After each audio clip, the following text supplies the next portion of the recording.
Hello, Formula One fans, and welcome to Fans Forum, the show where we put you guys in pole position, of course, driving our conversation as we pick apart another action-packed Grand Prix weekend that happened as part of the Emilia-Romagna Grand Prix at Imola.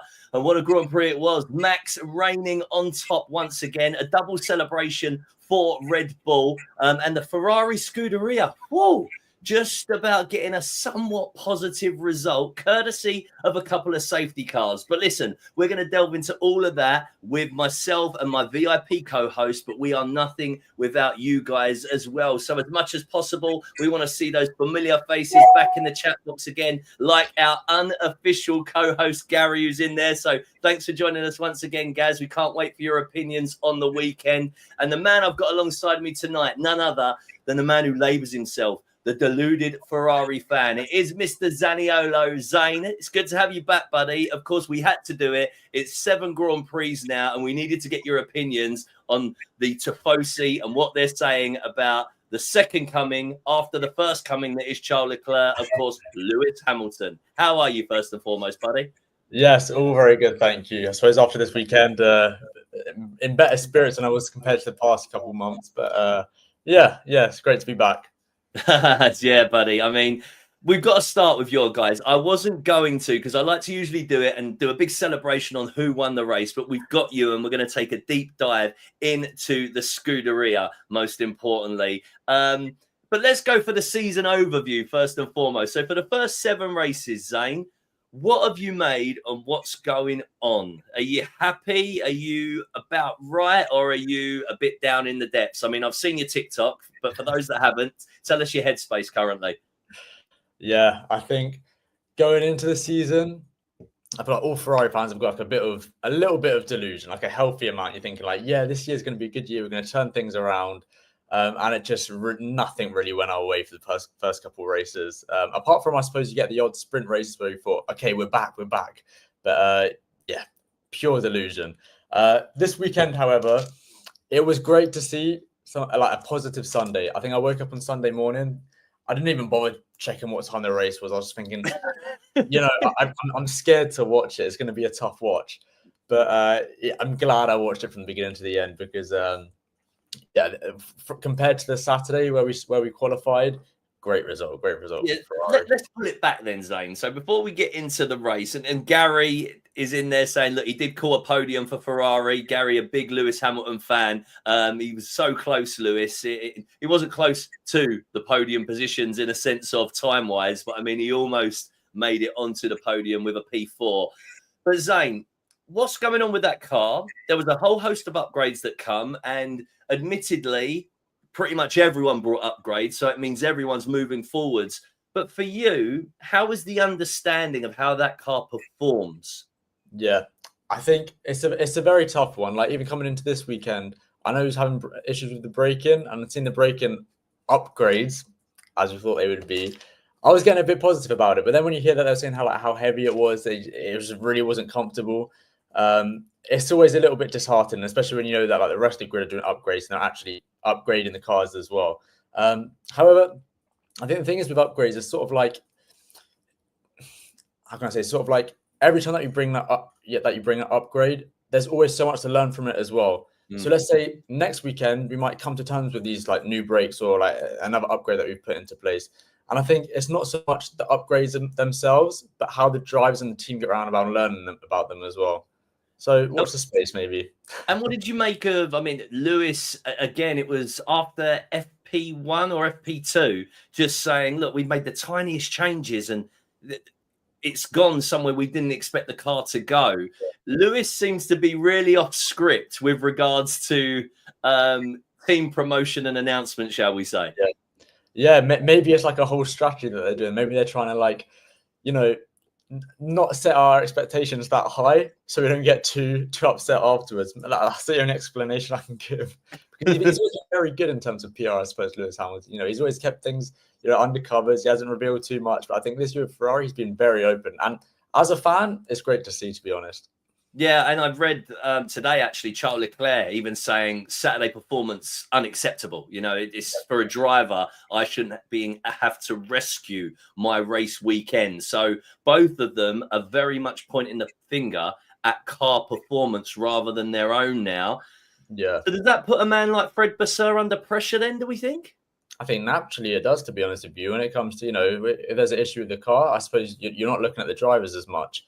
But I agree with Charles in that case. Like, and I think he has a right to say it as well. Like, I think the performance from both the Ferrari boys yesterday was something to be very much admired. They outperformed the car, and I think they really showed their true racemanship as well. It was a great race for them both.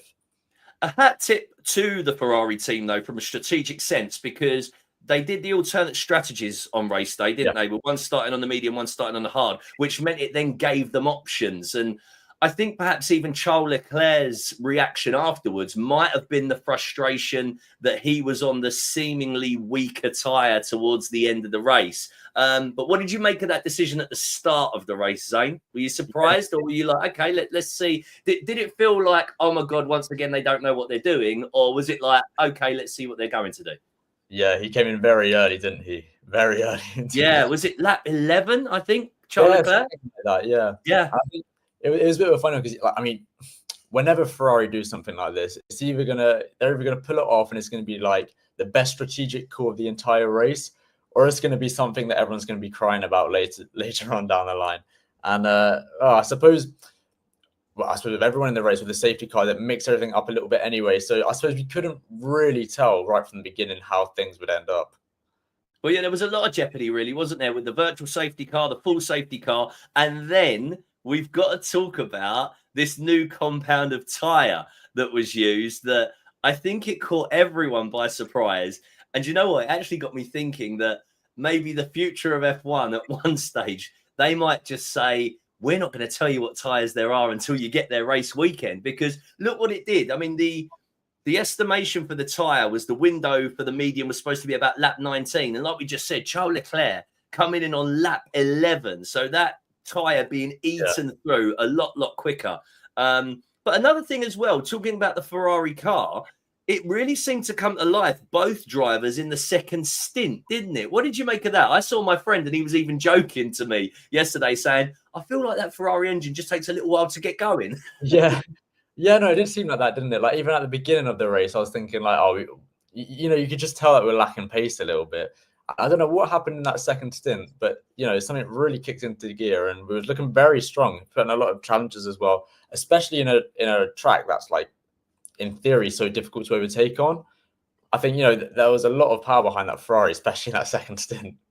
Yeah, Gary here, look, saying he's got the privilege of hindsight. It's a beautiful thing, Gaz, but let's say it was the other way around, then we'd be saying the opposite, right? But yeah, Lewis's strategy, absolutely spot on. Charles is slightly questionable from how the end of the race ended up. I was actually quite surprised as well, Zane. And what did you make of it? That they told Charles to let Lewis through, because then that really left Charles at the freedom and mercy of Alex Albon, didn't it? I was wondering whether they could have somehow used Lewis to help keep Charles ahead. Yeah. Are you talking about sort of like towards the end of the race? Right at the end of the race, when Charles defended with all of his life. And what did you make of that incident as well? Yeah, that was... I mean, to be honest with you, as frustrating as it was to see, Leclerc have to give the place back to Albon, I think it was a great call. I think it comes to, I was saying on a TikTok that it's just, charity work, just letting them go past, giving some points to the other teams. But I think, to be honest, it was probably the sensible call. I think it was coming to like damage limitation at that point. Because let's say you didn't give the place back and the stewards decided, okay, let's hand it with like a heavy penalty. Then things could have played out different. Yeah, because I think he probably would have been up for a 5-place penalty for not giving the space back, and then he possibly would have lost another couple of places. Exactly. I think it was just a case of damage limitation in that scenario, to be honest. Yeah, and then with Monaco coming up, what are your expectations there? Because, I mean, we're seeing that qualifying seems to be a real struggle for the Ferrari team. You're possibly lucky that you've got two such strong drivers that when it comes to racecraft, they can put something together. But over one lap, they both really seem to be struggling with the car. What do you expect to see in Monaco? Yeah, I think that's the biggest issue. And especially, in Monaco, where qualifying is so important. You know, it's probably more important than the Sunday, you could argue. Exciting though, because it's going to be our first ever Monaco in a while with 2 stops that have got to happen, right? 2 mandatory stops. You're right. Yeah. So it could spice things up a little bit. I mean, hopefully, you know, we've watched too many boring Monaco Grand Prix in the past couple of years. So hopefully, I bet you didn't find the last one boring though, did you? Last one was probably the best one in the last 20 years, I'd say. If you aren't aware and you're watching, Charles Leclerc, the only Monegasque driver to ever win in Monaco. That's what happened last year. And while Zane is looking all smug, which is hard to come by at the moment, Ferrari fans looking smug. But yeah, well, let's go to season as a whole so far, Zane, and let's go with old school grades. What would you give it so far? I'm saying up until this weekend, there hasn't been a lot to smile about. And when I say this weekend, you know, it's still 4th and 6th, which, you know, is ambitious for us, you know, like if we're looking at our pace we've got at the moment. But I feel like, you know, as a fan, it's easy to be disappointed by that. So I'm going to have to give us a solid 5 out of 10. 5 out of 10. So what, maybe like a C minus? A C minus, yeah. I suppose that, you know, I did my GCSEs after, like the year after they changed the grades. Oh, to all the numbers. Yeah, to all the numbers. Yeah. To be fair, it's actually pretty more confusing that way. Because if I say to you, you know, an 8, that's really good in reality. But well, Gary agrees with us as well. He says a C must try harder, even like a school report there. I like it, Gaz. Absolutely brilliant. But listen, what we should do is actually pay homage and turn our attention to the winner of the Emilia-Romagna Grand Prix, Max Verstappen. Not so much a masterclass from Max overall, because he did heavily benefit from that first virtual safety car. But off of the line, he was no slouch, although Piastri also got off well. But that move into turn 1, Zane, what did you make of it from Max Verstappen? It was incredible. It was incredible, wasn't it? It was just pure class. You know, that's like an overtake of a champion. You know what I mean? Love to see it. Love to see it. Yeah, and I guess Oscar was possibly paying more attention to a certain George Russell that seemed to be flying over his shoulder as well. But I think he didn't expect Max to leave the braking so late, and he thought the corner was safe. And then all of a sudden he was like, hang on, you crazy guy. Where are you going? Yeah, but because Oscar got off, I'd say possibly a little bit quicker, even than Max, right? Well, yeah, he did. Yeah, I mean, it's interesting because Oscar's, you know, known for that cool and calm head, and we'll get into the mentality of both the McLaren boys a little later. But Max Verstappen, like you said, Zane, really showing his pedigree as a 4-time world champion. It feels like that car as well is, well, from at least a Max perspective, starting to come together. And I was looking actually at the results, and although we talk about kind of in turmoil Red Bull are, and maybe Max is allowed to leave if he goes but lower than P3 in the championship, I think he's only finished twice in the 7 races outside the top 3. I think there's 1 P6 and 1 P4, and then it's like 1, 2, 1, 3, 1. And yet we're still saying that they're having an absolute nightmare. Exactly, and theoretically, not even in the fastest car. You know, I think he's just he's cut from a different cloth. You know, what I mean, he's a different caliber of driver. He's amazing. And the car. So, do you think they figured it out or got back to a decent grounding, as it were? Because for a while it felt that they were somewhat off with the Red Bull car. Yeah, they seemed very uneasy the past couple race weeks. But I think this weekend, I'll be honest, I don't think they've got it fully figured out just yet, but I think they're definitely in sort of like a stage where, you know, they're finding their feet 100%. I think, you know, now they found their feet, it only looks onwards and upwards for them, to be honest. And another interesting perspective to look at it from is the difference between being the hunter and the hunted, right? So Oscar Piastri at race weekend this weekend is the man to beat. All of a sudden, he's doing all the big interviews on the broadcasts, and he's got something to protect. Do you think there was an element of that in his mind when they were going into turn 1 as well? Yeah, well, I think naturally, yeah. This year, like before this race weekend, he seemed like the man to beat, you know, for the whole season. So I think, yeah, the pressure's definitely on him this year, and it'll be very interesting to see how he deals with it. Because as you said earlier, you know, he's given like a very, you know, ice cool, you know, like whole persona about it. But yeah, we'll see how that, you know, comes to where at the end of the season. It'll be very interesting. And we'll take it off Gary's prompts then, saying that they need the second car to back Max up. And yeah, so they can get a bit strategic with two cars at the front of the grid. Yuki Tsunoda, what did you make of his weekend? You've got to say, possibly a very good performance, right, on Sunday. But if he hadn't have achieved that, would he have been a man severely under pressure due to the performance on Saturday? What was your thoughts on it? Yeah, he was very unfortunate on the Saturday to have that crash. And I think naturally it set him back. I mean, yeah, obviously it set him back on the Sunday. He did get the opportunity to do a little bit of teamwork. I think when it was one of the McLarens that came out the pits and it was behind Piastri. He had to hold Piastri back for a little bit. Yeah, and I think like he did. They were just on different ties. They were on completely different strategies at that point. So it's very hard for him to do anything. But yeah, I think as sort of like a non-Red Bull fan, it's a bit of a shame that we haven't quite seen him, battling for podiums. I think Monaco, hopefully we see something come from Tsunoda. Hopefully we see, at least a top 5 finish would be great to see.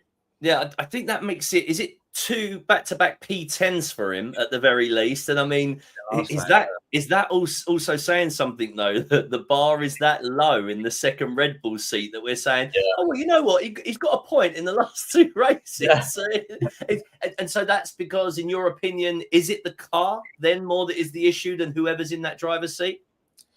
Potentially, but as we all know, Red Bull is very much just, it may as well be called Max Bull. You know what I mean? Like the whole team's geared towards him. So you'd like to think that you'd see Tsunoda do something. But yeah, I mean, Max is always going to be number 1. So I think it's going to be impossible to compare the 2 Red Bulls, especially at this stage.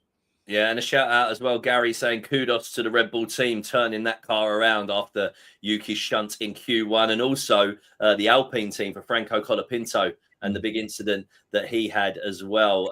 But yeah, all will be happy at Red Bull. Their 400th Grand Prix in their history, and Max taking the top step.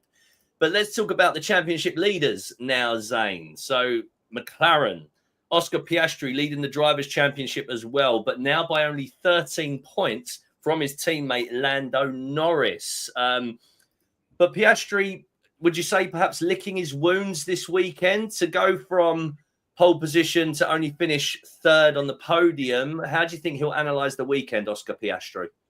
Yeah, I think the way that he'll probably see it in his head was I think he's going to think that he's been, a bit hard done by with the strategy, which I think is sort of like always an easy route for a driver to take, especially in that situation. But hopefully, that gives him enough fire to, go at it hammer and tongs for the next race. I got to say, as sort of like a non-McLaren fan, it's great to see the 2 of them battling. Norris and Piastri is very hard to pick a winner between the both of them. So that's always going to be an interesting fight to watch out for.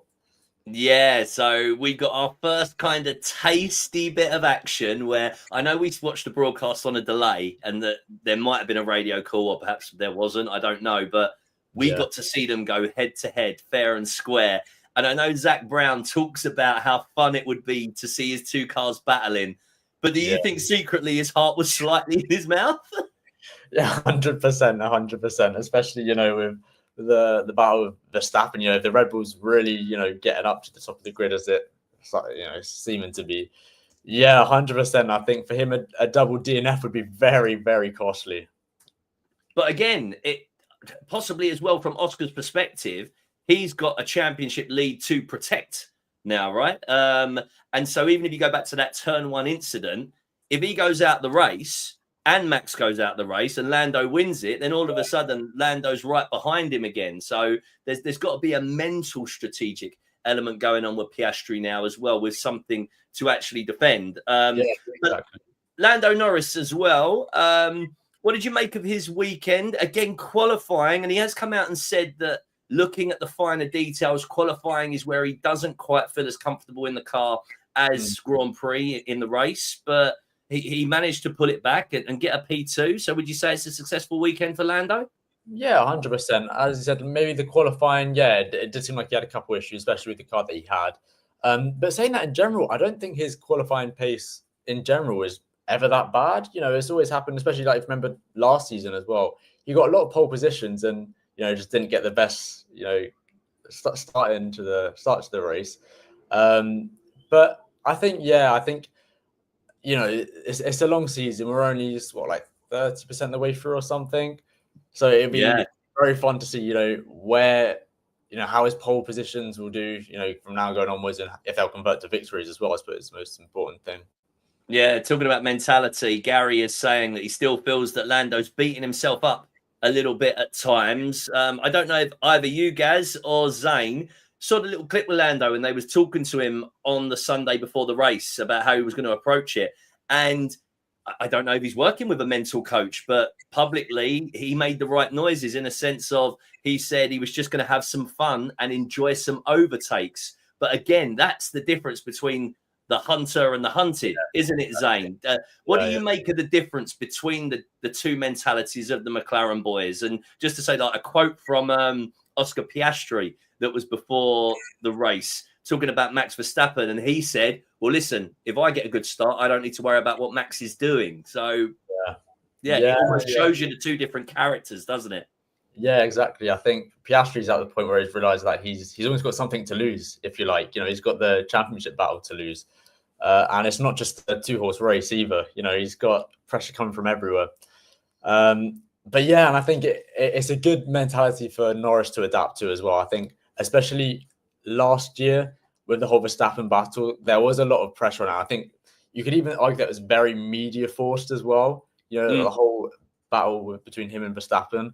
And I think this year, maybe he's taking a bit more of a calmer approach to it. He's just trying to think of it like he knows he's talented. He knows he's a great driver and he's got a great car. And he probably just wants to reap the rewards with that without, taking off too much pressure.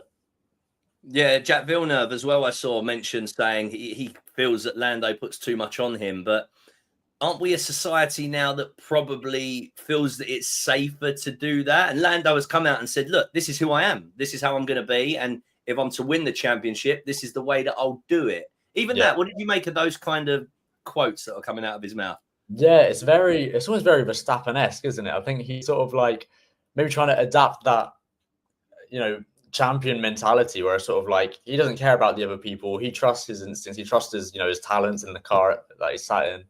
And I think he just wants to, show you what he can do with it.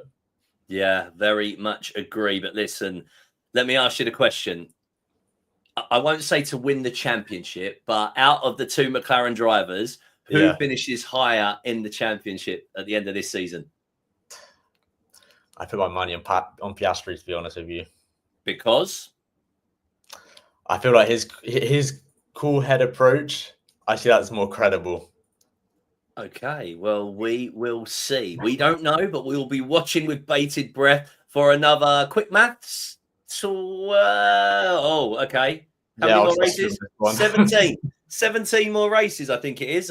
24, we've done 7. There we go. Yeah. So we've still got a lot more to enjoy. I was talking with a friend actually recently. They were saying, how many races do they do? And I said, well, there's 24 races, but it's not even across the year because they take a couple of months off at Christmas. They take almost a month off in July. So they squeeze 24 races into just under 9 months. So they really go up against it. And not only are they endurance athletes in the car, they are endurance athletes across those 9 months to maintain that not only physical state, but that mental state as well, right? Yeah, especially with these like triple headers coming up as well. Yeah, we got our first one down, obviously, of a fun one now. We've got this one that just had in Imola, then it's on to Monaco and then Spain, where those those regulation tweaks are going to come into play. And I don't know, maybe that's a bit about pulling McLaren back towards the pack a little. So we will see how that pans out.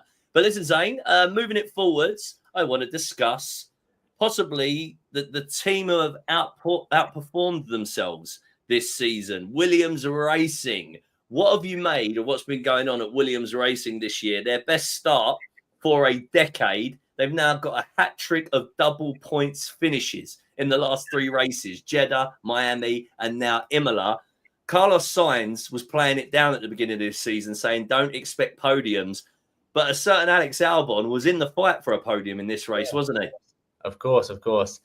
Listen, as a Ferrari fan, they get a little bit too good for my likings. They're getting a bit too close for my liking. But No, it's great to see, especially for such like a legendary team as well. You know, it's good to see them, at least as you say, basically battling for podiums, I suppose.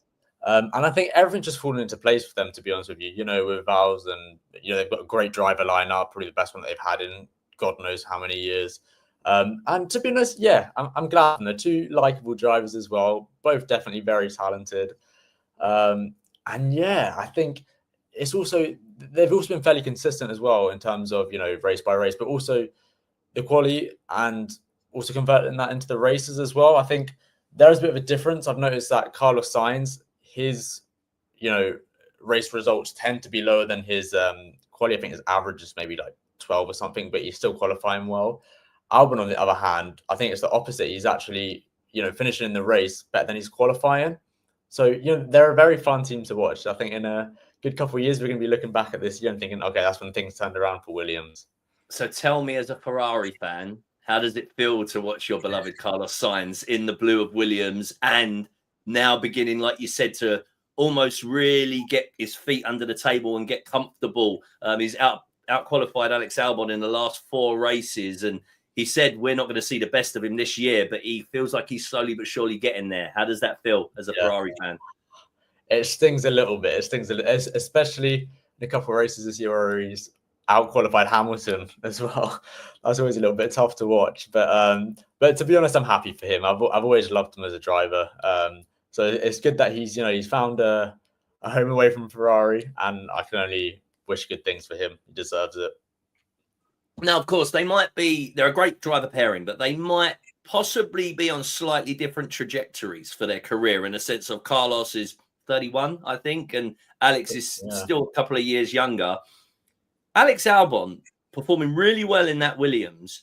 Is he going to be a man that other bigger teams might have their eye on in the close season at the end of this year, or whenever silly season begins, or if we get a headline move somewhere, will people be looking at Alex Albon perhaps to fill a place higher up the grid? What have you made of his performance this year? Yeah, 100%. I think not just this season, but the past couple, like his past, you know, his whole career with Williams so far has been very impressive, you know. And as you say, he is still young. And like when you put him against, you know, all the drivers that are around his age, you know, like you get like I suppose the Leclerc, Gasly era, he was driving with them and he was always known as sort of like the top dog amongst all of them. He was the best out of all of them. So I think deep down inside of him, he expects that big move as well. Right. And I do hope that comes for him. I think he definitely deserves it. As I say, like, yeah, great driver. He will definitely probably get that move eventually. Yeah, we were talking to Last Lap Lucy last week, in fact, and we were talking like sliding doors moments. There were a couple of moments where Albon was in the Red Bull where he almost got podiums and he hit Lewis Hamilton on one occasion, I think, and I can't remember who it was on the second, but those tiny moments are the difference. And who knows if he'd have got those results, whether he'd have stayed in the seat. But fine margins at the top of any of this elite sporting worlds that we all know and love. But Gary's asking you, Zane, how do you think Carlos would do in this year's Ferrari? Well, he's looking good in the Williams. You'd like to think he'd be very good in the Ferrari. So are you still saying that your car's better than the Williams? Sorry, let me just check. So you're still ahead in the constructors, are you? Yes. Oh no, yes, substantially. All right, I'll let you off. But it's still that's like if you was to ask me that 5 years ago, James, I would have been so confused. You can even comparing a Ferrari to a Williams 5 years ago would have been crazy. Even 2 years ago, right? Yeah, even exactly. Last year, didn't you finish P2 in the championship? Yes, we did. Yeah, it was close between us and McLaren. That's right. Yeah. And Williams were P9. So Williams went back a couple of steps. So even last year, 6 months ago, we could have asked you. Yeah, literally. But yeah, Carlos in this year's Ferrari, you know, I've always seen him, you know, especially in the past couple of years, like his whole time with Ferrari is very much on equal terms with Leclerc in terms of both quality and racing. So I think, yeah, it'd be very much like for like, to be honest with you. Yeah, and I didn't ask you, though, what have you made of Lewis's performances? Because he's never light years behind Charles Leclerc, is he? And I think in a new environment with a new machine, and they've opened up a bit, haven't they, about, you know, Lewis using engine braking for the first time ever and the feel of the car and just all the concepts of it completely different. I don't think Lewis is ever more than around about, 4 or 5 tenths off Charles at most, right? Yeah. To be honest, I think he's definitely surprised me. I thought that he would be, as you say, going into basically a completely different car, a completely different setup, a completely different team. I thought that he'd be struggling a lot, and that's coming from me. But yeah, you're not wrong. He definitely, I think he surprised most. He seems to be really, be settling into Ferrari very well, and it's proven on the racetrack as well. He's doing all right. Yeah, so the Scuderia managed to turn things around and make Italy somewhat happy on race day on Sunday at Imola. And another person who we was hoping would as well for the Italians is the youngster Kimi Antonelli, but had a bit of a weekend to forget, really, didn't he? Didn't make it into the top 10 for qualifying and then retired from the race. But let me ask you generally, Zane, and with your Italian heritage as well, are you happy to have Antonelli in the series now? How good would it be to have someone battling at the top of the championship? And if he was over someone in a Ferrari, who are you going for? Yeah, it's a very, very loaded question, that one. I think naturally I've always kept an eye on him, especially because I don't think anyone knows, I haven't said this on TikTok or anything, but Antonelli is actually my family's surname as well. Oh, here we go. Is it one of those about, we're distantly related. We're like cousins of cousins.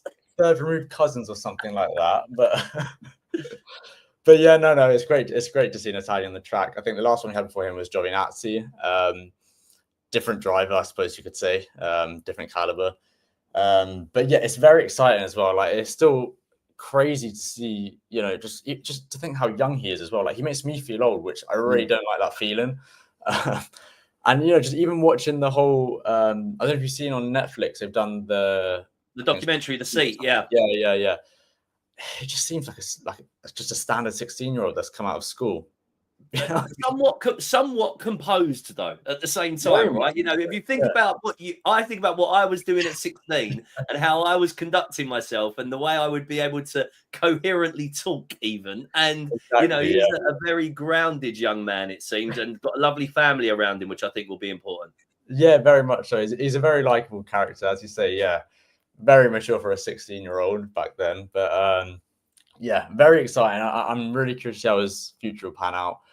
I don't think we'll ever see him in Ferrari. I think, he's very much grounded in Mercedes and the whole project there. Hang on, Lewis Hamilton was as well, so don't never say never. Lewis Hamilton was, but I suppose Ferrari have got a thing with putting Italian drivers in their car, so that makes it a little bit more difficult. Okay, well, Gary's saying here he's making a call for Lewis Hamilton to get a podium at Silverstone this year. But so let's combine Lewis with a little bit of Mercedes then. For you, Zane, would Lewis Hamilton be performing better than he currently is if he was in a Silver Arrow this year? That's a good question. You know what? I'd probably say the Silver Arrows, to be honest with you. I think, and I'm looking at like from the very beginning of the season here. Like, you look at George Russell this year. Okay, he hasn't won any races or whatever, but he's been very consistent. Very much. I think he's got a couple podiums, of course. He's got 5 podiums in 7 races, bud. Yeah, so he's leading that team gallantly. Exactly. He's going about his business very, very quietly as well. You're not hearing much from George Russell, but this year he's doing very well, and it'd be interesting to see how Lewis would do in that car as well. Gary's saying that he thinks Kimi might have been worried about his exams this weekend. Is that a thing? Did he have exams? I know that he invited his classmates down for the weekend. I'm not sure whether he actually had any. But they're saying that it's exam season, isn't it? So yeah. When does he fit them in? And do you think he gets, I don't know, any like, what do you call it in golf? You get a handicap, don't you? Do you think he gets like some kind of handicap because he's racing all around the world like 9 months of the year? Yeah, but then surely, he's got to fit in all that learning into the space of a week. And, realistically, you've got, I suppose, Wednesday/Thursday as media day. You've got 3 practices Friday, quali Saturday, and then race on the Sunday. He's only really got Monday and Tuesday and a little bit of Wednesday, I suppose. And that's if he's not in the simulator learning the circuit because, he needs to get used to the world of Formula One still as a rookie. Exactly. Imagine when he gets some proper training under his belt. Yeah, at the moment he's juggling his, I don't know if it's A-levels in Italy, whatever they do at that age. He's juggling that qualification. But yeah, a weekend to forget really for Kimi Antonelli, which is, it's a bit sad, isn't it? Particularly that the last time he was seen in Italy, he had that shunt as well in free practice, but I'm sure he'll return stronger from it. And at least during the race, it was only a retirement that was out of his hands. So some kind of engine issue that he had. But just quickly, the other side of the garage there, Zane, George Russell, you mentioned strong performances this year. He's another one that's going to be on the radar of a whole host of teams. I believe he still hasn't signed a contract anywhere for 2026. What do you make of that? And, Lewis Hamilton's not going to go on forever. So could you see the likes of Russell and Albon fighting for a place at your beloved Ferrari? You know what, Albon, I've actually never really considered that, to be honest with you. And to be fair, neither have I considered George. I've always seen them as very much, very Mercedes-driven drivers. In my head, I've always seen Oliver Behrman taking Lewis's place when he eventually moves on. I'll be honest with you. I think that seems like the more realistic thing to do. Is that your ultimate partnership? Being a British Italian. Yeah, also, yeah.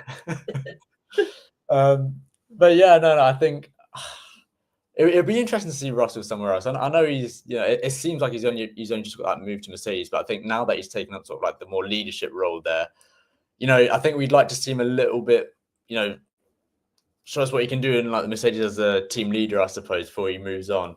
But yeah, I said you never know. Like, there's so many silly seasons in Formula One anyway. Like, I would have never ever imagined to see Hamilton in a Ferrari, but here we are. Yeah, never say never for anything since that historic move happened. What do you think's going on in Lewis Hamilton's head about his historic move when he looks at the performance of Mercedes this year, Zane? Yeah, he's probably kicking himself a little bit. Yeah, but I think I was explaining to someone the other day as well. I think he sort of reached that point in Mercedes where he realized that there was sort of in like a transition period. And I think he sort of realized that his next championship, if he was to win one, wouldn't be Mercedes, purely just because of the whole trajectory that they were on. So I don't think he would blame himself necessarily for leaving Mercedes. But yeah, I think he must be a little bit disappointed with the Ferrari. I think he would have liked, a couple wins by now. Yeah, I'm pretty sure that the deal would help, though, heal some of that pain. Exactly. Let's move it forward. Talk about the Racing Bulls. Isaac Hadjar once again scoring points. Is he Rookie of the Year so far? Without you being biased, Kimi Antonelli as an Italian. Isaac Hadjar, what have you made of him, particularly after what happened in the first race of the season in Australia? To bounce back from that, and it's 3 points finishes for him this season now, and a man who was announced pretty late that he was going to be in the seat. I know that there's this talk about him being La Petite Prost, but I think that's only because he's small and French. I don't think it was because of his caliber, because he's actually won no championships during his junior career. Yeah. But he has very much transitioned into Formula One nicely. What have you made of the young French Algerian? Yeah, he doesn't seem like a rookie at all, to be honest with you. He seems like he's very much under control. And I think what I like about him is that he's got that sort of hunger as well. I think after the first race, we was all a little bit disappointed. Not disappointed with his performance as such, but just like we felt a bit bad for him because he was always just like curious to know what he could do. Because I think he also qualified pretty strong, didn't he? Again, like his qualifying's been brilliant this year, and it was gutting on your first race to qualify strongly, first time in Formula One, and then that to happen in the formation lap. Yeah, very, very sad. But like even after this weekend, he finished P9, which realistically for that car isn't bad at all. And he came out and he was saying that he's disappointed with the result, especially after the strong quali. But he's taken that sort of on the chin and he's saying like, this is a good thing that I'm seeing this as sort of like a defeat almost, finishing P9 in that car. So I think that sort of shows his determination and he knows that he can do better, which is very promising. Gary's saying a steady few races for Isaac Hadjar, but Kimi's still Rookie of the Year. Gaz, I'm not sure if that is silver tinted glasses that you're looking through that with. But yeah, Isaac Hadjar, Racing Bulls, performing very well. On the other side of the garage, it's a man who's trying to resurrect his reputation and career, Liam Lawson. it wasn't a great weekend for him. Just because we've got you on this show, Zane, and haven't spoke to you about it, what did you make of the demotion for Lawson, and how does a young man bounce back from a disappointment like that? Yeah, I think it's a bit of a tough one, especially because, you know, when you look at sort of the history of the second Red Bull seat where he was previously, it's sort of, if you do get demoted, you're not there for very long as well. Like, you know, you see it happen with Gasly, we saw it happen with Albon. They sort of just left and found their own paths. You know, I think he's sort of got that underlying pressure in him as well. And he's sort of slightly aware that if he doesn't perform, then, you know, he's going to have to chop and change.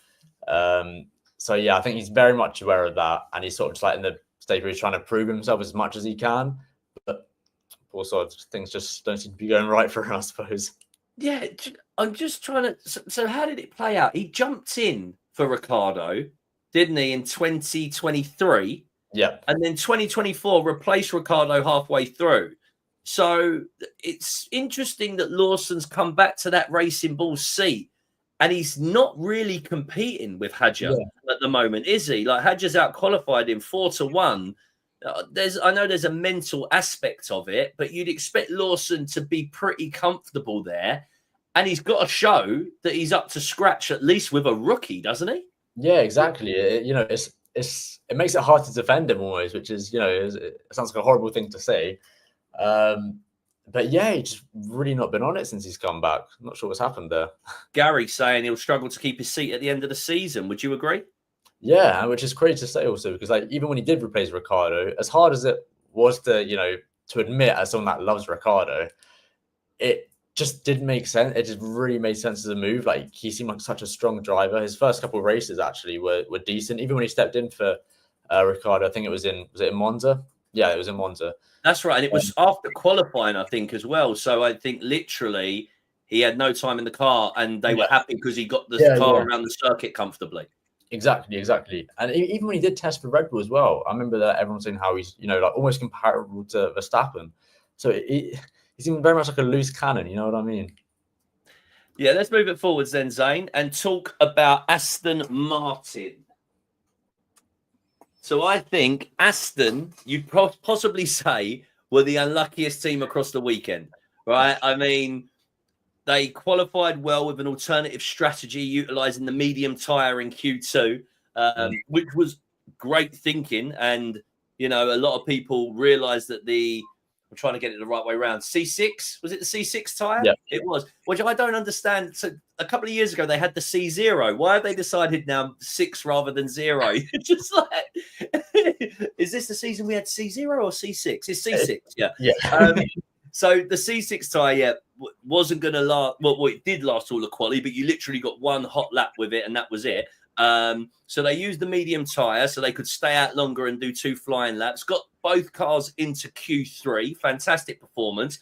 But then nobody knew whether they actually had race pace as well. They did, but then got absolutely screwed on the safety cars. And there was a radio message, I don't know if you saw it, from Fernando Alonso, just saying, I am the effing unluckiest driver in the world.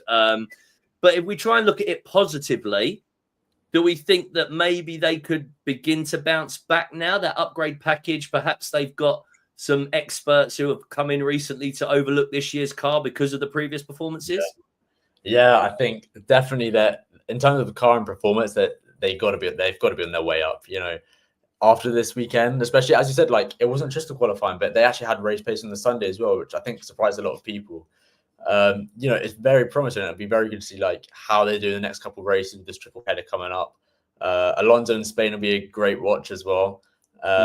But yeah, as you said, they absolutely shafted by the safety car. You know, yeah, guy. And I think and you feel sorry for the drivers, and I know sometimes Lance Stroll takes some stick, but when you're looking at Fernando Alonso, who's 7 races in, hasn't scored a point after previous seasons, 14 points finishes last year, 8 podiums in 2023, and he's not even got a point thus far this season, then you can say it's definitely about the machinery at the moment.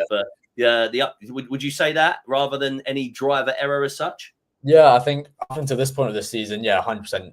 Yeah, it's a very valid statement to make. I think also Alonso is just one of them drivers. Like he could he could probably get into Q3 in my Vauxhall Corsa. You know what I mean? He's just that sort of driver. So I think, that. yeah. I thought you were flexing all these TikTok followers that you've got.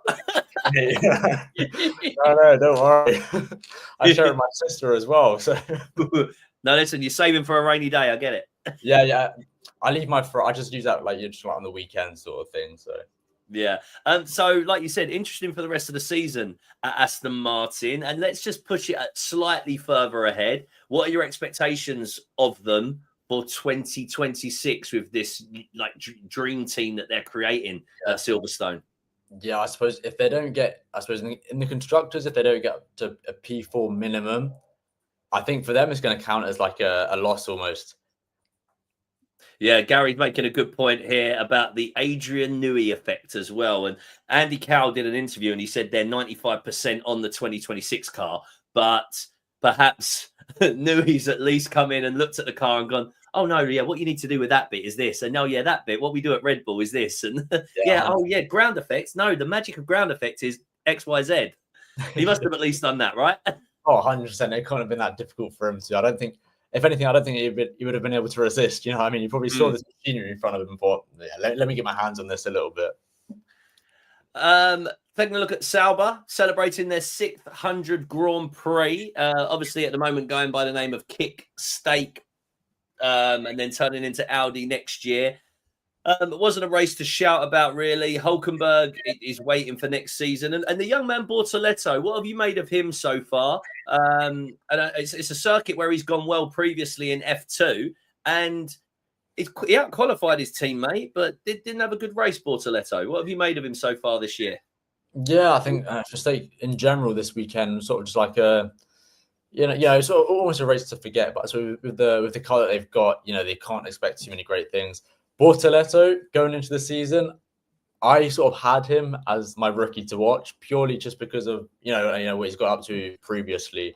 Yeah, I thought he was really going to maybe be the strongest, most like the easiest one to blend into Formula One out of all of them. Well, it'd be great to see him in a competitive car, wouldn't it? Exactly. So he's got the same caliber winning F3 and F2 in his first year, the same as Piastri, Leclerc, and George Russell. So it's just a shame he hasn't got a competitive car, Gabriel Bortoleto. Yeah, exactly. And I think this year for Stake in general was just more of like a transition year. I think everyone's aware of it. So yeah, it'll be interesting to see maybe 2026 how he does. I think that'll be a year where he can really show his stuff. Taking a look at Alpine. Before we talk about the race, of course, the big story is what's going on behind the scenes. So for the moment, it feels like Flavio Briatore is back at the helm running things as such. And Oliver Oakes has stepped down for personal reasons. His brother's involved with some stuff to do with the Mazepan family, and it's all got a bit murky with investigations. Let's keep it kind of just top line though and not delve too much into that. It can't be helpful for a team, can it, Zane, to have such a big rotation at the top of the helm? Yeah, exactly. And I think it's not just going to be something that affects the following race, but it's going to take a couple of races for them to sort of like find put all the pieces in the correct place and sort of get a little bit of traction, I suppose. I think it's a bit of a, as I said, for the other team, like a bit of a transition period for them, I suppose, mid-season, which isn't always the easiest thing to deal with. But yeah, I think this season for them, it's not going to be an easy one. I was very sort of confident going into it, especially with the driver lineup. Now Colapinto in, it'd be good to see. He's a very, I suppose, almost an aggressive driver, which is you like to see that in sort of like the midfield teams. A driver that can shake things up. But yeah, we can only see. Yeah, I just realised the graphic I brought up has still got Jack Doohan on it, but that gives you my thoughts on Jack being dealt with quite harshly. But Franco Colapinto, like you said, has come in. Not ideal. Having a big shunt in Q1 when his boss says all he needs to do is be fast, not crash, and score points. Yeah, exactly. I mean, I felt for him. You're like, oh no, the worst thing to. I don't think I felt that bad for someone since Mick Schumacher when he totaled his car somewhere, and you kind of did the same. And didn't Mick total his car on like an in lap in free practice after a practice start? And you're like, oh no. And Yeah, so hopefully this isn't a sign of things to come from Colapinto. But from what you saw of him in the Williams seat last year, do you think he's got a future in F1? And how do you expect he'll do at Alpine? Yeah, I think he's very much, he's a box of tricks. You know, you never really know what to expect for him, which I think is great for the sport in general. Like, as someone that likes him as sort of like a non-Alpine fan, a non-Williams fan back then either. You know, he's always just like a great watch. When you see Colapinto come up on your screen, you never know what to expect. So yeah, it's very hard to predict with him, I suppose, how things are going to end up in Alpine. Yeah, I mean, it's fine margins again, isn't it? But even the incident that happened, it was a driver error. It was his rear left touched the grass, didn't it? And then that sent him on the spin into the corner. And even when people are analysing Lando and the fine margins, it's like, oh, you know, he was slightly off there, he's slightly off the racing line. And that's the difference between being a championship winning driver, a top 20 in the world driver that gets you a seat in F1, and perhaps going and racing in another series, right? Yeah, exactly. I suppose that's what, you know, the modern era of Formula One, that's what it's all about, just the very slight margins, and it's good to see. Pierre Gasly qualified in 10th, but didn't finish in the points. Had a pretty interesting weekend, though. Is FP1 qualified 3rd, then he hit a rabbit. Or was it the other way around? Maybe he hit the rabbit first. I can't remember. And then, the race didn't quite go to plan. Literally from the start of the race, he seemed to be slow, Pierre Gasly, but he's also leading that team at the moment, isn't he? Do you think he could almost end up in a bit of a situation like Alex Albon was for the last few years at Williams if they're not careful? So the full potential of an experienced driver not being released because there's no pressure on him. Yeah, no, I understand what you mean. I think he's almost undisputably the team leader. And I think, you know, when you look at other teams in the grid, what the pressure does to the drivers, I suppose not so much Verstappen, but, you know, when you're looking sort of like the McLaren garage, the Ferrari garage in the past couple of years, Mercedes in the past couple of years, you know, that pressure from the other driver can really, you know, ignite but both of them, I suppose. And I suppose, you know, with Gasly, his place is very much like fixed, I suppose, sort of like as a team leader, and everything is just happening around him at this point. You know, he's sort of like the only constant in Alpine, it seems. And they basically picked him over Ocon as well, didn't they? Yeah, you know, because they knew they couldn't go forward with both, really. It wasn't working. And if you look at actually some of the stats websites, I believe Ocon has got a better points per race ratio than Gasly, but Alpine have backed Gasly. And maybe he might get a little bit too comfortable if they're not careful. Yeah, exactly. It'd be good to see him push somewhere towards the front of the grid again. You know, I think Red Bull just really didn't work out for him. But yeah, I think the talent's definitely there. And he showed them though, right? Because he won a race after being dropped by Red Bull. He won a race with Toro Rosso, didn't he? Or AlphaTauri or whatever, what version it was called then. Yeah, I think it was AlphaTauri then at Monza, wasn't it? But yeah, talent's definitely there for him. It's just a case of, you know, if he can apply it, you know, if they can apply the pressure on him to get the best out of him, I suppose. And finally, Zane, just talking a little bit on the man that you said one day you'd love to see in a Ferrari seat. So Ollie Behrman and his teammate Esteban Ocon, the old teammate of Pierre Gasly at Alpine, who possibly surprised us. If we take this first 7 races as a bit of a collective, the first couple didn't really go to plan, but then they 2 races, 2 double points they had in 4 races, I believe it was. And so things really seemed to be up. And then they've now had no points 3 races in a row. This is possibly more what people expected, but would be quite concerning for their team principal, Ao Komatsu, wouldn't it? Yeah, exactly. I think this weekend for them, bless them, it's like nothing went right, it seemed, didn't it? It was like, but yeah, 18 and 19, you know, and that's the first point where you're like, oh, right, okay, it's going to be one of those weekends. Yeah, exactly. Haas is just like, it's a fun team. I think like everyone always like, they've got a little bit of a soft spot for Haas. You always want to seem like, you know, get the odd good result. It's always that's the Gunther Steiner effect, though, isn't it? Yeah, exactly. You know, I think he's just like planted a little seed of Haas into all of us, Gunther Steiner. But yeah, like as you said, beginning of the season seemed quite promising, you know, in terms of Haas's standards. But yeah, hopefully they can, they can reignite that spark and get things rolling again. But yeah, weekend to forget for them, I'm afraid. Yeah. Any concerns for you as a Ferrari fan? They've had 2 power unit issues last couple of races as well, right? So they might be asking questions of your team, or alternatively, your team might be saying, "What are you doing with the engines?" But either way, it must be slightly disconcerting that 2 Ferrari engines have failed in 2 races. Yeah, exactly. It's not it's not a pretty sight, I suppose, from a Ferrari fan, but that's just Ferrari, I suppose. Gary making a good point though about qualifying and Ollie being robbed. What did you make of that? Did you see it? So Ollie, I think, was about 10 meters away from crossing the start finish line for his final Q1 run before the Colapinto incident. Yeah. And there was already the red flags. Do you think it should have stood, or are the rules for you, Zane? I suppose the rules are the rules. I'm very German in that sense, but you've got to feel for him though. As I said, I think for Haas, it just seemed like nothing this weekend went right. They probably missed the alarm in the morning as well. Well, listen, that's an overview of everyone, Zane. It's been a pleasure to have you on once again, my man. And of course, we now turn our attention to the most prestigious race in world motorsport, I guess you could say, the streets of Monte Carlo to Monaco. What are your thoughts and feelings about Monaco? Who can you see being the king? Is it possible that he could be wearing red, either of your drivers, or are we looking more at papaya/navy blue?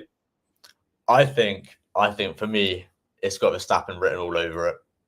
I'll be perfectly honest. I think Ferrari's going to be in for a pretty tough qualifying, which is going to result in the race being what it is. As you say, with the 2-stop strategies, hopefully you might see something shuffle up, especially like we did this weekend.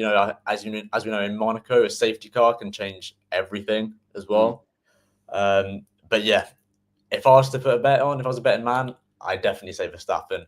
Keep an eye out also for Tsunoda as well. I think this weekend, my hot take is that he's got something to prove, and dare I say a podium?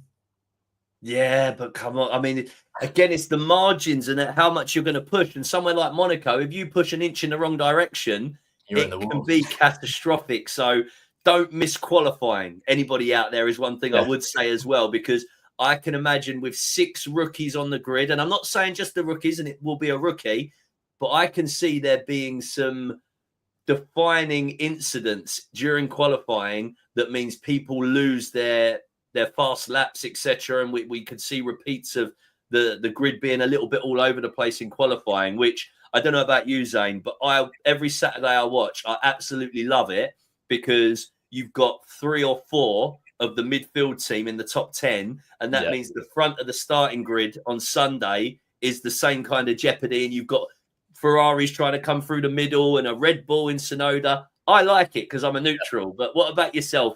Let's say if you're not wearing your Ferrari heart on your sleeve, it's a good time to be an F1 fan, right? 100%, 100%. I think there's battles all over the field as well. It's not just like, even there's a battle for the championship, constructors, and like both constructors and the drivers. The midfield battle, I hate to put Ferrari in there, but that's where we are. I think you're right. For the best of the rest position, though, P5, I can't see Ferrari falling away that much, but P5 is just so up for grabs between Williams, Haas. You're thinking now, looking at it, Aston Martin might bounce back. Yeah. I'm sure Alpine and Racing Bulls will have something to say about it. It's just a really exciting time, and this is what you want. You want to tune in and not know who's going to be at the front of the race come Sunday. Exactly, especially when you understand sort of like the stakes between finishing P5 in the Constructors' Championship and P9. There's a complete difference. You know what I mean? Especially when it comes to speaking economically. But yeah, great time to be an F1 fan. Love this. Well, listen, buddy, thank you so much for joining us on the show once again. It was brilliant to have you back, more than anything, to get your overview of Ferrari's first 7 races, but also to touch base on all the team's performances across the Emilia-Romagna Grand Prix that happened in Imola this weekend. So thanks for joining us again, buddy. It's been a pleasure. And of course, if we can return the favor in any way, just let us know across your content as well.